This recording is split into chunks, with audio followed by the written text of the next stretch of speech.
Olá, seja bem-vinda, seja bem-vindo a mais um vídeo do nosso canal Espiritualizando. Sempre às 19 horas nós temos um vídeo novo aqui no canal para que você possa refletir sobre a espiritualidade. A gente vai falar aqui sobre comportamento, sobre cidadania de uma certa maneira e, claro, com algumas relações aí com a espiritualidade e a política, mas sempre de maneira racional, buscando a proposição, buscando a reflexão em tempos tão obscuros.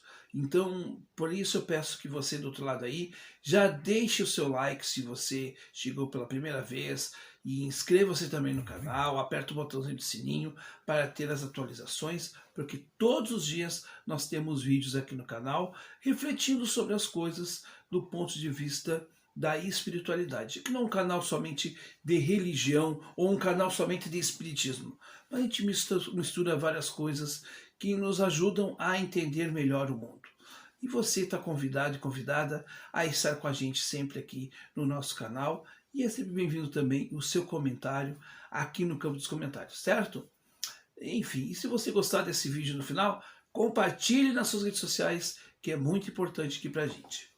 Vamos falar hoje sobre o homem de bem. É uma expressão que tem sido vulgarizada aí nos últimos tempos, né? Nós temos aí o presidente da República usando essa expressão o tempo todo. Para ele, homens de bem, né, são pessoas que seguem as suas ideias, né? São pessoas que são cristãs, como somente só cristãos é que fossem bons. E até mesmo há uma deturpação do sentido da palavra cristã, a meu ver.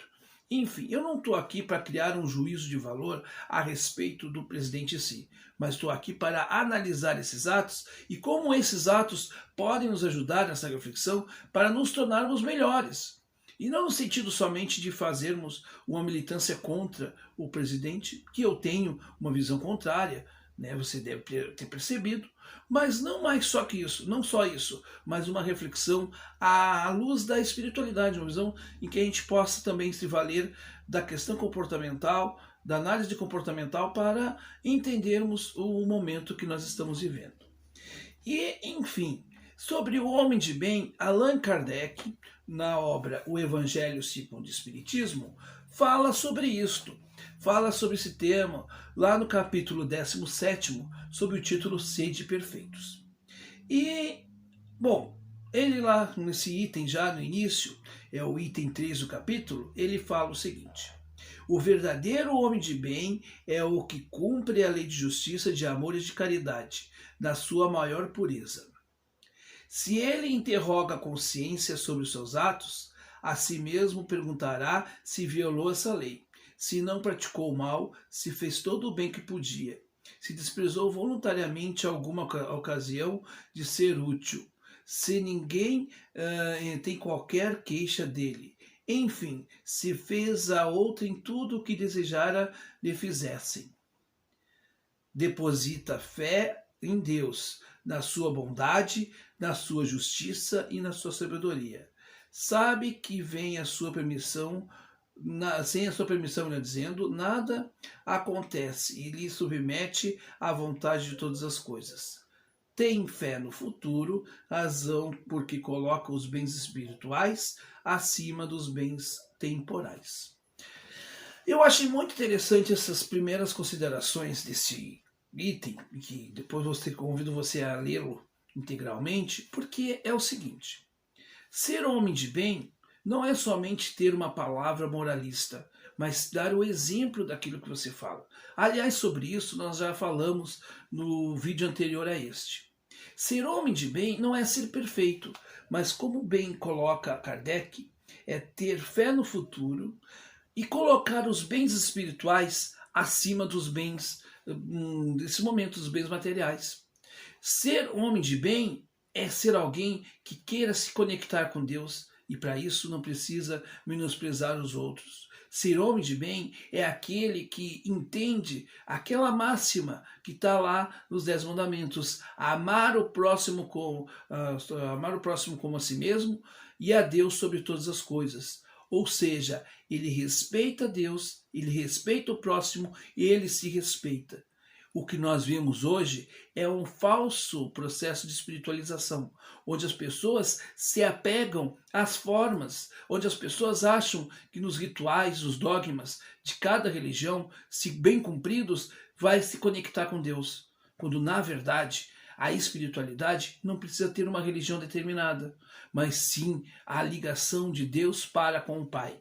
Eu sou espírita, mas você católico, um budista, você é um umbandista evangélico, ou até mesmo ateu, se você quiser se conectar com Deus, você não precisa estar num templo. Basta você usar o seu coração. Basta você, usar o seu espaço mais íntimo para falar com Deus.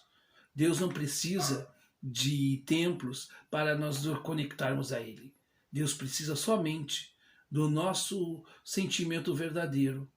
E esse sentimento verdadeiro é que nos conduz a algo maior. Portanto, meus caros, vamos ser mais verdadeiros conosco.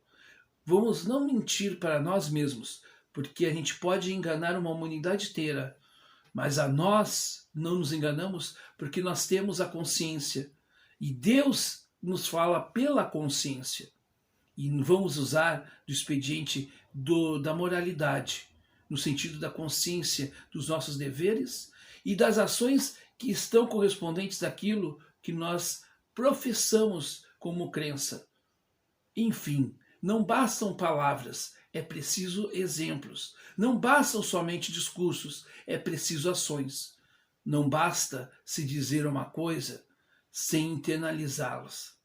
Para sermos perfeitos, basta a gente entender que precisamos de racionalidade, de fé e de ações que legitimem essas outras duas coisas tão importantes na vida do homem. Afinal de contas, é preciso ter muita racionalidade, mas também é preciso ter fé. E uma coisa não exclui da outra. Portanto, meus caros, vamos buscar a moralidade como essência para transformarmos este planeta que vive dias tão turbulentos. E este Brasil precisa de cada um de nós, com o nosso exemplo. É isto que eu tenho para dizer neste momento.